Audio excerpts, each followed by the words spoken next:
Welcome once again to Muse Aloud, a podcast where anonymous voices share their thoughts on a theme within a dreamscape of music and ambient sound. This is episode 5, and in it we will explore procrastination, our struggles with doing what we know we need to do. How do we sabotage our efforts in those critical moments when the deadline is approaching and all we can do is everything else?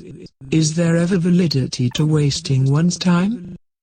As always, Muse Aloud is best enjoyed with headphones. This episode feels particularly soothing, so don't feel guilty if our contributing voices lull you to sleep. Whatever else you need to get done right now can wait. And now, episode 5, Procrastination. I am a procrastinator. I am definitely a procrastinator. I always get things done on a deadline, but it's very often the day before that deadline happens. There are some problematic ways, and there are some, structural or helpful ways. I guess one of the trends in, people who procrastinate by reading about procrastination is they talk a lot about structured procrastination. So people who know that they have 5 unpleasant tasks, and that if they tried to tackle write resume, they would not fold the laundry and instead watch YouTube. So instead, they fold the laundry to avoid writing the resume. They write the resume to avoid writing the grant proposal. They write the grant proposal to avoid spending time with their family, and they spend time with their family to avoid getting on to the life's purpose. I will put off work by doing other work. Whereas I tend to keep a lot of different projects going at the same time. And there's always something that I should be doing, especially working as a freelancer nowadays. It means that I'm kind of never working, but I'm never not working either. If I am in a structured environment, university for instance, not a procrastinator at all. I'd be the first one done my essays. You have a clear essay topic and you get to do it, I would go to Robarts and do it. Be well within time to edit it. Now in life without structure, I procrastinate about everything, especially things and mostly things that require any kind of decision. Those, sometimes I can procrastinate so long that they disappear because I've failed to make the decision and my life has fallen apart to the point where the decision is irrelevant. So there's an inherent pressure to make sure that I'm pitching every day, or that I'm getting an article done every day, or that I'm working on new material every day. And I find that I'm always kind of twittering away at something. For instance, I was supposed to finish a story today, and instead I wrote 2 pitches in an article, which is great, but not the thing I was supposed to get done. I've gotten better than I used to be, for sure. But I've always been far heavier on the side of procrastinating than getting things done in a timely manner. The thing is, it's become a bit of a dangerous game for me. Frankly, it always was. Procrastinating, the dangerous game. It's like hunting man. Anyway, and the game for me is being able to keep my commitments and get the things done, but in a way that almost says hey, fuck you to time. And so what schedules say I need to do. So it's as much hubris as it is panic. And I recognize that in myself. And while I'm still not great at putting out a plan of action, I find if it's just me, if it's something that only affects me, then I can let things slide oh my God, I just, a crocodile mile of a slide, whatevs. But working in teams, working in groups, knowing that I need to have things done so that I don't, hurt somebody else, then suddenly it's oh, okay, yeah, I've got to make a plan, I have to get things done. But oftentimes that intention is mitigated by habit. That used to be that I couldn't do anything at all because I get so crippled by it needing to be perfect that I would only ever write 200 words and edit the shit out of them until I didn't even know who I was anymore.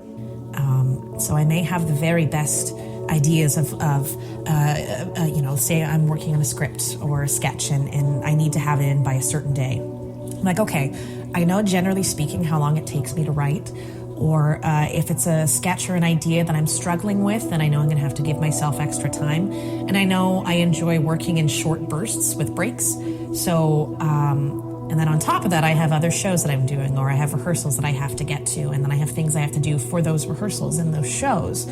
So, okay, in my mind, I've created a map of what it is that I need to do so that I'm not failing a bunch of people.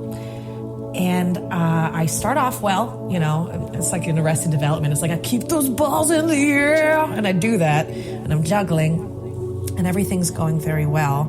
But then that need to just not do it starts kicking in. I do often need that pressure to really kick myself into gear, but it's not something that always is an issue. It depends on, I think, what it is. If it's something that I know I can get away with last minute, I will. But it's whenever the fear comes in, it's like if it's a performance thing or something, and when I really start to be like, oh shit, I'm gonna fuck this up if I don't start now, that's when I start. But depending on the task, it's closer and closer. It might be the 11th hour with some things.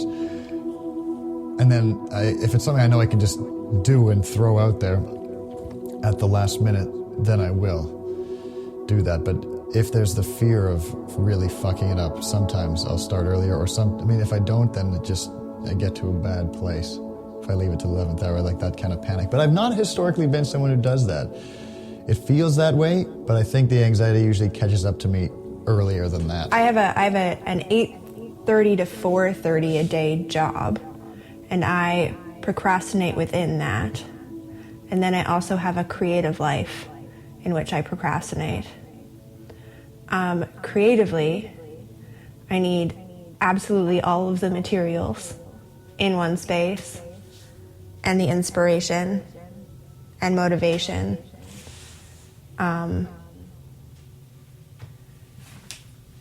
All within the instant of the idea itself, or I will procrastinate for, say, a year and a half, which is my current life state. I think because I'm mostly right, I always think that I haven't done enough research or I'm not in the right mood, and I never learn from this lesson when it happens, but when I'm forced to do it, it turns out I did do all the research. I don't need to be in some kind of perfect Zen sort of mood to actually do it. That I've actually been doing it for years and I'm kind of good at it, but I always forget that with every project. So it never takes as much time as I thought it would, and once I finally sit down and make myself do it, it goes by pretty smoothly. It's actually fun. And then at work, I leave all of the most tedious,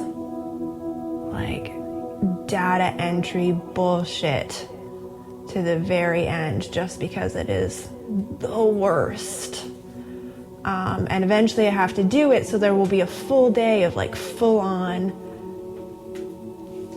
just hate work, just a whole day of terror because I just couldn't face getting it done when I actually felt good about things. So there's two types of procrastination for me. First of all, checking Facebook just mindlessly and constantly. A lot of cleaning. I'll clean the kitchen, I'll clean my bedroom. The place will never be so clean as when I should be doing anything else. I like to pick on my boyfriend, pet my cats. One thing, so when I was actually a massive procrastinator my whole life. I came out of the womb basically not wanting to do anything I was supposed to do. And just being like, oh, looks does it. I don't give a shit about any of this. And then clicking on every link, like BuzzFeed, I'm like, I hate it. And I click on it, I'm like, hate this list. So angry at internet, hate. And just I can do that for hours. Look at shit that I hate on the internet, and it just makes me so angry because I know I should be doing other stuff, but I'll just read this other, 10 reasons that winter's the best season. And I'm like, could be written by a fucking chimpanzee. And I'm reading it and I'm hating it, but I'm going to finish it. I'm going to finish the whole list, and then I'm going to click on the next one.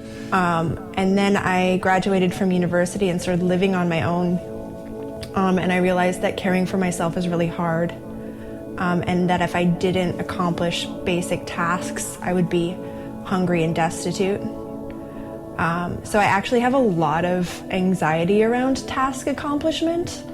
I get a lot of stuff done that I feel like has to get done, but I don't enjoy any of that, really, except for maybe the making lists and the checking lists off.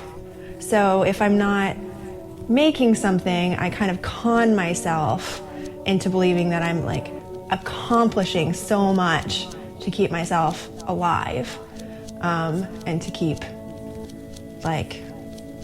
our home nice, or our cats fed, or all of the things that are required just for sheer survival.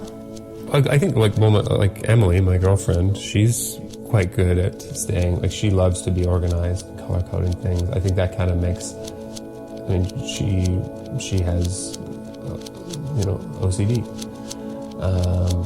and I think that kind of makes sense of her life for her, because it keeps things organized, and things are not organized, then she gets anxiety. So I think in those ways, that people like that, procrastination can be terrifying if things have not gone exactly how they planned them.